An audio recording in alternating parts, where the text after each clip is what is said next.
বহু বছর পরে বিএনপির জন্যে, বাংলাদেশের জন্যে একটি ভিন্ন রকম দিন।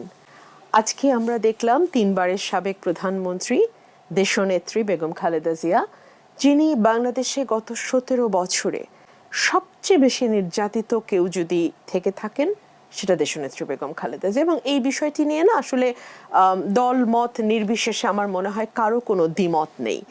এই মানুষটিকে আজকে আমরা হাস্যোজ্জ্বল দেখেছি, আমি নিজেও সেখানে উপস্থিত ছিলাম। ম্যাডামকে বহুদিন পর এতটা হাস্যোজ্জ্বল এবং এতটা প্রাণবন্ত আমার মনে হয়েছে। বহু বহু বছর ম্যাডামের মুখে যেই একটা ক্লান্তি, একটা বিষাদের ছোঁয়া ছিল, যেই বিষাদটা বা যে ক্লান্তিটা আসলে পুরো বাংলাদেশের 17 কোটি মানুষের মধ্যেই ছিল। এবং যেহেতু তিনি বাংলাদেশের আরেকটা নাম বলে আমরা বিশ্বাস করি, সে কারণেই সেই ক্লান্তিটা তার মধ্যেও লক্ষ্য করা গেছে। আজকে একটা নতুন বাংলাদেশের সূচনা হয়েছে গত 5ই আগস্টের পর, এবং এই নতুন বাংলাদেশে আমরা দেশনেত্রী বেগম খালেদা জিয়া আজকে বহু বছর পর সশস্ত্র বাহিনীর এই অনুষ্ঠানে যোগ দিয়েছেন এবং যথাযোগ্য মর্যাদায়, যথাযোগ্য সম্মানের সঙ্গে তাকে সেখানে যেভাবে তিনি ওয়েলকামড হয়েছেন, তার সবটুকুই আসলে আমি মনে করি দেশের 17 কোটি মানুষের পক্ষ থেকে তার প্রতি শ্রদ্ধা এবং সম্মান। আর যেহেতু বাংলাদেশ সেনাবাহিনী, নৌবাহিনী, বিমান বাহিনী আমাদের স্বাধীনতা এবং সার্বভৌমত্বের প্রতীক, যেহেতু সশস্ত্র বাহিনী আমাদের আস্থা এবং বিশ্বাসের প্রতীক, সুতরাং তাদের এই সবচেয়ে জমকালো অনুষ্ঠানে আমরা যারা যুক্ত হয়েছি, যুক্ত হওয়ার সুযোগ পেয়েছি, সকলের তরফ থেকেই দেশনেত্রী বেগম খালেদা জিয়ার প্রতি যে সশ্রদ্ধ সালাম ছিল, সেটি আমাদের জন্য অত্যন্ত প্রেরণাদায়ক এবং আনন্দময় একটি দিন। ম্যাডাম ইজ সো গ্রেসফুল, উনি এতটাই আভিজাত্যময় যে উনি কখনোই ওনার কষ্ট বা ওনার আনন্দ কোনোটারই অতি প্রকাশ আমরা কখনো দেখিনি। নিশ্চয়ই ওনার ভেতরে তীব্র ব্যথা আছে, যেই অন্যায়ভাবে তাকে বাসা থেকে সরানো হয়েছে, যেভাবে তাকে হেনস্থা করবার নোংরা চেষ্টা আমরা দেখেছি, বাংলাদেশের মানুষ সেটিকে ভালোভাবে নেয়নি। যারা সেই সময় এই অন্যায়গুলো করেছে তারা হয়তো ভাবতে পারে, তাদের গুটি কয়েক মানুষ হয়তো আনন্দ করতেও পারে, কিন্তু বাংলাদেশের আপামর মানুষ এই ঘটনাগুলোকে ভালোভাবে নেয়নি। এবং আমরা তো দেখেছি অতীতে যিনি প্রধানমন্ত্রী ছিলেন তিনি অল্পতেই কাঁদতেও পারতেন, আবার খুব উচ্ছল হয়ে হাসতেও পারতেন। মুহূর্তে মুহূর্তে ওনাকে আমরা নানান রঙে দেখতে পেতাম। কিন্তু দেশনেত্রী বেগম খালেদা জিয়া একটি কথা বলেছিলেন যে আমি আসলে আমার পরিবার থেকে এক ধরনের শিক্ষা নিয়ে বেড়ে উঠেছি, তো আমার পক্ষে অনেক কিছুই করা সম্ভব হয় না।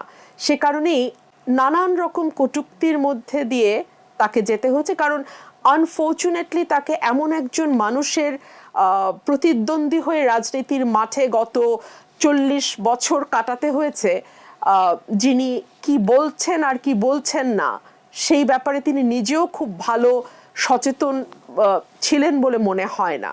কিন্তু আমরা কোনোদিন কোনো অসতর্ক মুহূর্তেও দেশনেত্রী বেগম খালেদা জিয়া মুখ ফসকেও কোনো কথা বলেছেন যেটি আসলে হয়তো তেমন গ্রহণযোগ্য নয়, আমরা কোনোদিনও দেখিনি। সো এখানেই আসলে দুস্তর ব্যবধান রচিত হয়ে যায়। কিন্তু ওনার ভাগ্যের নির্মম পরিহাস যে এরকম একটি মানুষের প্রতিদ্বন্দ্বী বা প্রতিপক্ষ, রাজনীতিতে আপনি যেটাই বলেন, তাকে হতে হয়েছে। এবং এইরকম একটি পার্সোনালিটির মানুষকে এমন ভয়াবহ একটি দলের মোকাবেলা করতে হয়েছে, আমি আওয়ামী লীগের কথা বলছি, এত ভয়াবহ একটি দলকে মোকাবেলা করতে হয়েছে এই মানুষটিকে, যেটি আসলে খুব সুখকর ছিল না তার জন্য। বিশেষ করে তার ব্যক্তিত্ব, তার বেড়ে ওঠা, তার আভিজাত্য, তার জীবনযাপন, কোনো কিছুর সাথেই আসলে তার প্রতিপক্ষ ম্যাচ করেনি কখনো। এটি একটি চমৎকার মুহূর্ত ছিল। যারা আমরা সামনে থেকে দেখেছি আমরা সকলেই ভীষণ রকম আশাবাদী হয়েছি, আগামীর বাংলাদেশ নিয়ে আশাবাদী হয়েছি।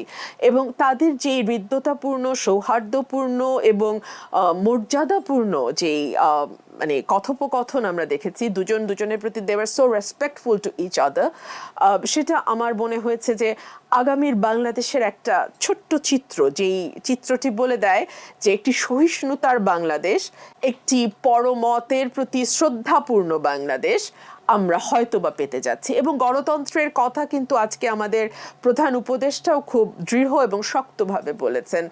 আমরা আশা করব যে বাংলাদেশের এই যে নতুন যাত্রা, যেটা গত 5ই আগস্ট শুরু হলো, এবার বাংলাদেশ আর হোঁচট খাবে না, বাংলাদেশে আর কোনোদিন মাফিয়াতন্ত্র কায়েম হবে না, বাংলাদেশে আর কোনোদিন ফ্যাসিবাদ ফিরে আসবে না, বাংলাদেশে আর কোনোদিন মানুষ ভোট দিতে গিয়ে বিমুখ হয়ে ফিরতে হবে না, এবং বাংলাদেশে বিভিন্ন মতের মানুষ বাস করবে, বিভিন্ন জাতিগোষ্ঠী বাস করবে, বিভিন্ন ধর্মের মানুষ বাস করবে, বিভিন্ন শ্রেণী পেশার মানুষ বাস করবে, অর্থাৎ there will be variety, কিন্তু তাদের মধ্যেও এক ধরনের হৃদ্যতা, সৌহার্দ্য এবং সহিষ্ণুতা খুব জরুরি, যেটা পরমতের প্রতি সহিষ্ণুতা, এমন একটি বাংলাদেশ আসলে আমরা চাই।